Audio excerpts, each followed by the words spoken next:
What is up, YouTube? So I haven't made a video in a very long time, so I figured I'll make a series out of this. This is my E36 M3. You guys have probably seen it on the channel before. I found a lot of rust in the car. I'll keep it simple, but found a lot of rust. The jacking point's gone, so that's cool. There's rust in the quarters. There's rust all back here. There was prior damage here. You can see this kink here, this kink here. So all that. There's rust in the battery tray. There was rust in the tail panel, and there's rust in here. So it's gonna get a new trunk floor, new tail panel, all new rockers on both sides because both sides are rusty. It's gonna get new jacking points. I have new jacking points. It's gonna get new quarter panels. This I'm gonna call my M3 perfection project. The idea with this car is to make it as perfect as possible. Let me. Yeah. All right. Yeah, make it as perfect as possible. So the idea is, new quarter panels. I'm gonna do carbon roof, carbon hood, carbon trunk, and maybe carbon doors if I can find some that have provisions for the for door cards and everything like that. Basically, I want to keep it stock interior. It's gonna get a 6-speed with an S54. And then it's gonna I'm doing full, completely revamp the suspension. The idea is a track car of some sort, but perfect track car. So once all the body work's done, it's getting painted back to the factory white. And then I'm gonna do full wet sand polish. I want this car to be as perfect as possible. I'm gonna do a full shave bay, paint the bay and everything. The S50 obviously is gonna come out, and that leads us on to today's video. I bought a daily. It's a 1979 528i. It is quite possibly the cheapest, most perfect E12 I've ever seen in my life. This thing is mint. Freaking cherry. And so, but I don't like M30s. I don't know. I don't understand this. This doesn't make sense to me. There's too many things going on. I don't like it. So even though it's a good running M30, it is an automatic, but good running M30. I'm gonna pull it, and I needed somewhere to put the S50 out of this, so I'm gonna put the S50 from this into here and make this kind of like a fun daily. I don't know, the S50 and the 5-speed. So today's gonna be part one. I'm gonna try and actually make a series out of this because the last time I made some videos or tried to make a series, I only got like 1 or 2 videos out and then just sold the car after it was done and didn't video any of it. So that was fun. But try to actually stay on track with the videos here. But today will be just pulling the S50. I might take you along. I found a E34 M50 oil pan to work with this and to swap it to the front sump so I can put it in here. And then I'm gonna have to make, motor mounts, trans mounts, and I'm going to have to do a custom drive shaft and then wiring and fuel and stuff like that. But that's all easy enough. So today we'll be focusing on this. And I'll probably time-lapse most of it. And this is going to take me longer than normal because I am shaving this bay. So while I'm here, I'm going to label all the wires that I can. That way when I'm shaving the bay, it makes it a lot easier for me. I'm going to do full wire tuck and everything. Because as you can see, this bay's a mess. This thing's loyal. Never did me wrong except for when it cracked the head. But I put a new head on it. I've done a lot of work. This thing's had every single sensor replaced. It's got a full active auto works, or not active auto works, Bema World race exhaust with headers and everything. It's actually really, really nice. Full stainless exhaust. Yeah, and then obviously, the cool part of the car is the M-Rain interior, full M-Rain interior. When I do all this work, I'm going to redo all the door cards because they're They're kind of, you know, gross. But the idea is this car is going to be perfect. Perfect, basically show quality, but a track build. Not drifting, just tracking. I want to take it up to Jersey, drive it on the actual track, and then maybe eventually ship it over to Germany and drive Nürburgring. Who knows? But yeah, let me get you guys on a time lapse. We'll get started. I'm going to pull the radiator and stuff first, the whole front cooling system. I'm going to pull the cooling system and then drop the exhaust. Yeah, it should be pretty easy. This might take me a couple hours. Normally, it only takes me about 30 minutes to pull an E36 motor and trans, but I'm being very particular about this one, so let me get you on time lapse.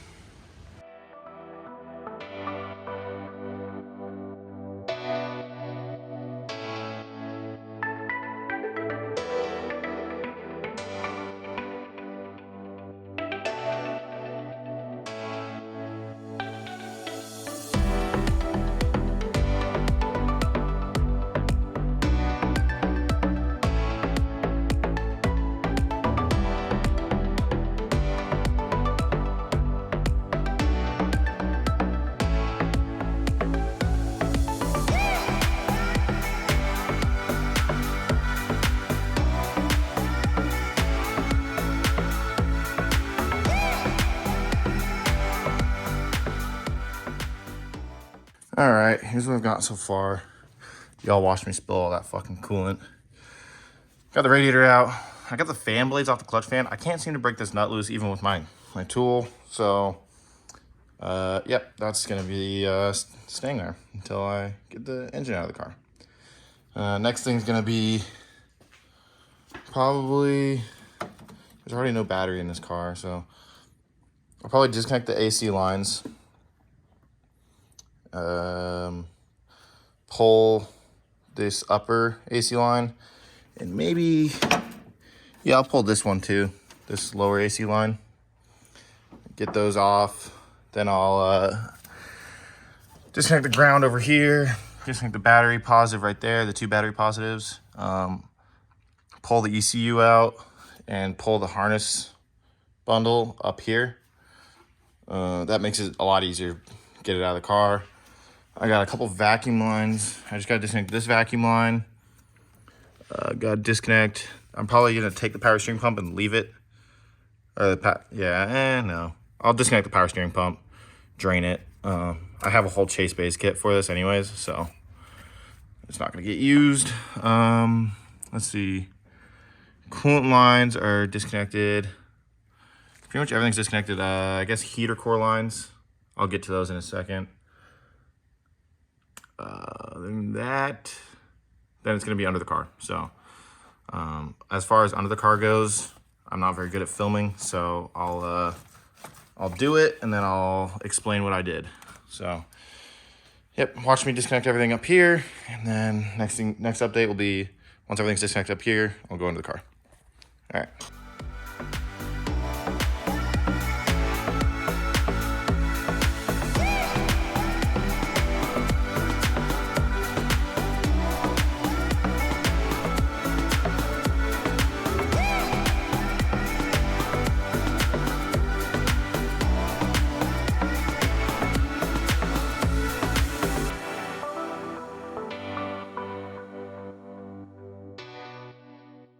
All right, I got a few more things disconnected. The ECU's out. Saw me walk by with that. This is apparently an automatic harness. I've never opened this box in the 3 years I've owned this car. I know it's tuned. The ECU's been opened and fucked with. But I didn't realize it was an automatic car. So, well, an automatic harness doesn't mean it was an automatic car. Someone could have fried the harness before, like I did on my green car. So, yeah, this is all disconnected. I got this little back panel off. All the AC lines are removed. I will be retrofitting AC with the S54. I got the throttle cable disconnected and the cruise control cable, which is down here, disconnected. I I got the X20 plug disconnected. It plugs in right there. So the thing is if this was actually an automatic car, there would be an X20 plug right here also for the transmission control. And that's not there. So it's making me think that this is a true manual car. Someone just swapped the engine harness. I know this harness, this motor's been fucked with before. When I pulled this S50 out, or when I pulled the head off, the VIN tag on the back of the head was for an E34 M50. So it was an M50 head, which is, they're identical besides the cams. So as long as you swap the cams over, which I did, when I swapped on, this is also an M50 head. I put another M50 head because they're super cheap and easy to find. But yep, got this disconnected. These 4 relays right here, they click in underneath, here, I'll show you, underneath the fuse box right there. And then there's a power wire right there, and that's like, I think that's main power for the fuse box. I could be wrong. I labeled it as such, fuse box power, but obviously I know what most of these plugs go to. So, and like the MAF, I didn't really need to label that. It's the only fucking round plug. I don't really know what this is. Probably some evap stuff. It's all deleted. So I'm gonna pull the harness with the motor. That's the easiest way to do it. Some of you guys might disagree, but for me, that's the simplest and easiest way to pull the motor. It takes a couple minutes to disconnect it from the car, as you can see, and then you just leave it with the engine, pull the engine, and it's super easy. I do think I'm gonna take the hood off, even though I'm mostly done under here already. So need to disconnect the power steering. Power steering's the last one. The fuel lines on E36s, depending on if they're OBD2 or OBD1, I disconnect them from underneath the car. Just easier that way. And then I label them. So I'll put, like, on the line, I'll put a 1, and on the hose, I'll put a 1, and then on the other line, I'll put a 2, and on the hose, I'll put a 2. That way I know, like, because it's not easy to tell which one's the feed and which one's return, unless you're actually looking at it. And obviously, I think the feed is the one that has the filter. But if you're just, like, I don't know, being quick about it, it is what it is. So power steering, fuel lines, the car, and then exhaust. The car's disconnected, so, or the engine's disconnected from the car. Pretty simple, guys. This is super easy. You can probably understand how I'm able to do these in about 30 minutes. Not anymore, obviously not right now, but sometimes, you know. All right, I'll get back to it, give you an update when I'm done.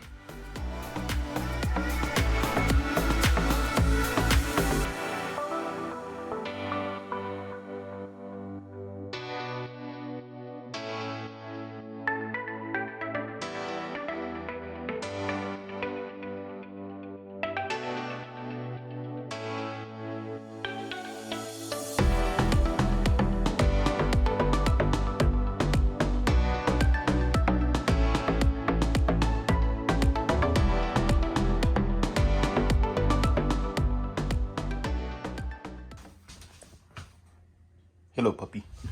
All right, well, we decided to pause. Well, I didn't decide to, but we're gonna go pick up this E34 oil pan now. It's only about an hour and a half away, so not too bad. And he only wants $400 for it, which is decent. I mean, eBay prices are about $455. Ah! Jesus. eBay wants about $500 for same condition pan. So we're gonna, oh god, rusty door hinges. The East Coast is awful, by the way, in case anyone was wondering. Yeah, so we're gonna go pick this up. I'll give you guys an update when I got it and when I'm back.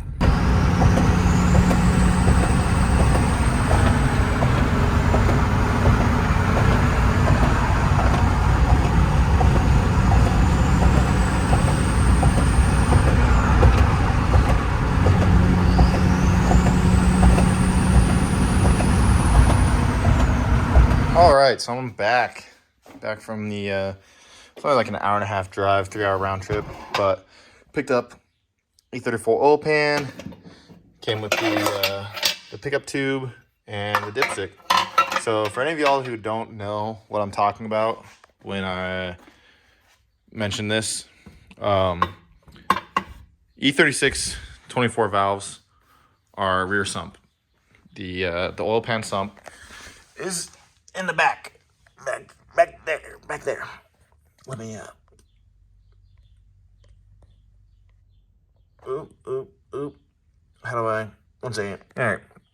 Yeah. So the sump is in the rear, back there. But because of the way this goes for pretty much any older BMW, the way the subframe is designed, all of these older like M30s, M10s, all of the sumps are in the front. They're in the front of the subframe. That's just how BMW designed their engines back then and their subframes. So whenever you swap an E36 engine into anything old, you're going to need a front sump oil pan. Now, BMW, being as gracious as they are, they made a changeover year, or changeover era, the E34. The E34 was an old style subframe with a 24 valve M50 based motor, which means there's a front sump option for this motor, which is that. And the problem is those are kind of rare and they get kind of expensive. I paid $400 for that oil pan, which is a really good deal. Anywhere on eBay, you're gonna find them for $500 plus shipping. So that cost me, 3 hours of my time and $40 in gas, and now I have it. So yeah, basically I'm just gonna get back crack into this. I didn't fully disconnect the power steering lines before I left. I just kind of loosened them, let them drain out. So I will get working on that, get the power steering lines off. The fuel lines are disconnected. I need to disconnect some stuff around the trans, and then I'll get the exhaust dropped, the drive shaft disconnected, and the shift linkage. Shift linkage is super easy because I have a chassis mount, so which is what's going to go in there because I don't want to deal with creating a, chassis shifter bullshit. I'd rather just put a chassis mount in it. So, all right, let me put you guys back on time lapse and we'll get back going to this.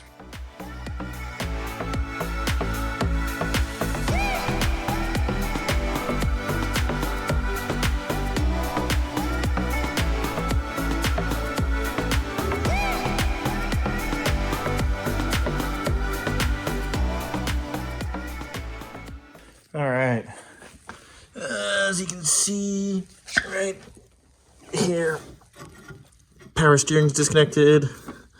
We got the slave cylinders disconnected. I like to keep them as a closed circuit up until the very last second. So the exhaust is unbolted. Now, if you guys are looking for granted, it's a 3-inch straight pipe to a muffler, basically. That's what it is.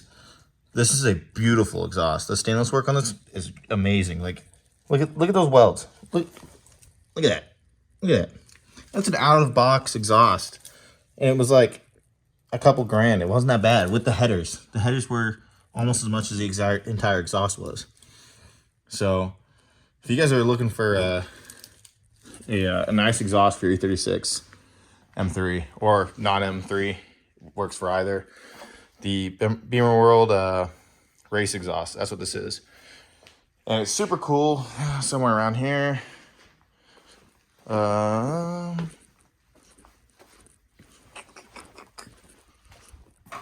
Maybe not. Ignore the mess. Still kind of moving in, organizing my shit. Well, not moving. I've lived here for like a year now, but still. Where did that piece go? Oh, right here. So if you look right here, this is a resonated MagnaFlow center section, stainless, that it comes with. It comes with that, or it comes with, the straight center section. This is 3-inch pipe. Super, super nice. This is the muffler and the exhaust tip. It's a single exit exhaust. I love that. But yeah, sounds super good. Performs pretty well. Flows good. So, highly recommend. Anyways, we'll get back to disconnecting the transmission, I think. Yep, that's next.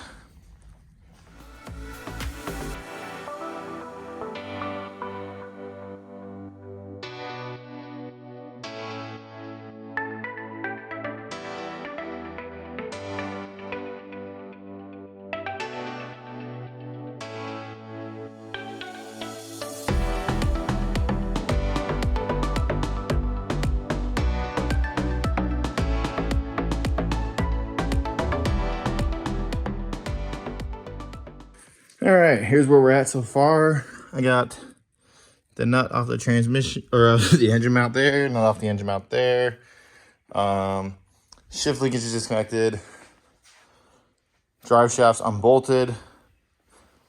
Trans cross members unbolted, but not from the trans, just from the car.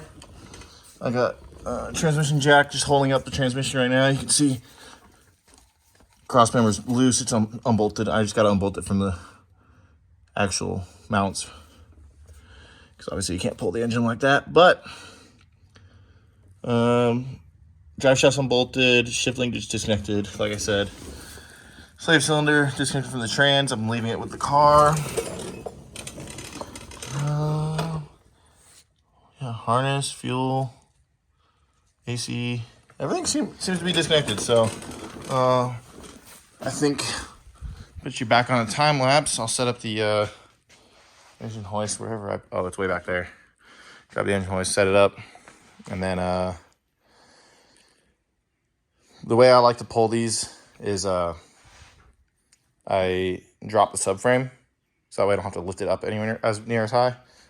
I just unbolt the subframe, but leave the suspension holding it up. I think I'm gonna have to take the hood off in order to get clearance from the engine hoist, so we'll see what I can do about that one. But yeah, set you guys back on time lapse. I know the time lapse angle is pretty bad, but it's literally the phone is sitting on my toolbox. I don't have a tripod, so maybe in the future, if you guys like these videos enough, I'll invest in something. But for now, this is what you got. So yeah, I guess we'll get back to it. We'll should be able to get this pulled pretty easy. One thing I'm worried about, so oil pan might hit the steering shaft because I still have my headers in. I think I could drop it straight out down, drop the subframe and everything, but I don't know if I really want to do that. That's a headache. I guess really not. It's just those 3 bolts and then lower control arm bolts. I'll try to pull it up first. We'll see. I don't really care if the bag gets dinged up. It's getting shaved and painted anyway, so. All right, put you back on time lapse.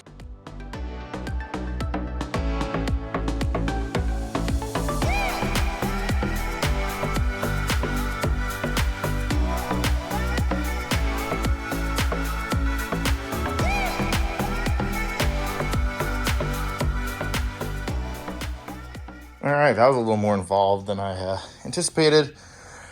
Mostly because I wasn't planning on pulling it or dropping it down. As you can see in the time lapse, I just take the motor mounts, right? Well, my lazy ass didn't feel like putting the motor mounts back on the subframe, so here we are.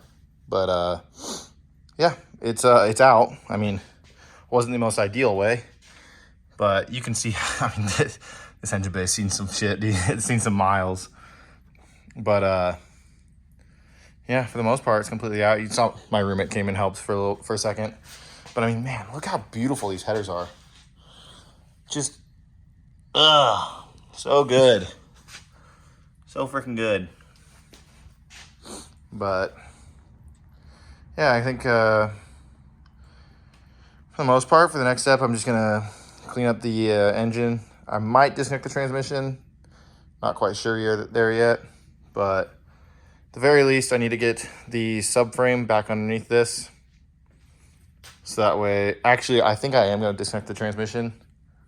So that way I can put this on an engine stand, probably that one, because that one's occupied over there. But put this on an engine stand so that way I can swap out the oil pan. I guess I could do it while it's hanging, but yeah, basically. So I'm going to